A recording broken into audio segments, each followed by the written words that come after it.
আসসালামু আলাইকুম ওয়া রাহমাতুল্লাহি ওয়া বারাকাতুহু।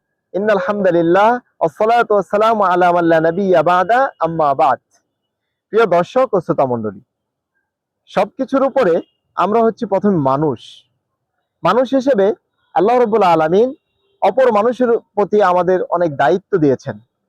এছাড়াও অন্যান্য জীবজন্তু সবকিছুর প্রতি আমাদের দায়িত্ব রয়েছে।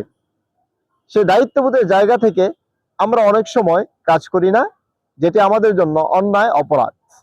নবীজি সাল্লাল্লাহু আলাইহি ওয়াসাল্লাম তিনি হাদিসের মধ্যে বলেছেন, লা ইয়ারহামুল্লাহু মান লা ইয়ারহামুন নাস।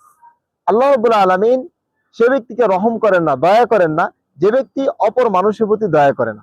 মানুষ যখন বিপদে পড়ে, মানুষ যখন অসুস্থ হয়ে যায়, মানুষ যখন বিভিন্ন ধরনের সংকটের মধ্যে পড়ে, তখন আমাদের সমাজেরই আমরা অনেকেই তার পাশে দাঁড়াই না, বরং তাকে নিয়ে ঠাট্টা বিদ্রুপ করি, তাকে নিয়ে বিভিন্ন ধরনের ব্যঙ্গাত্মক ভাষা ব্যবহার করি। সেটি অবশ্যই আমাদের জন্য উচিত নয়।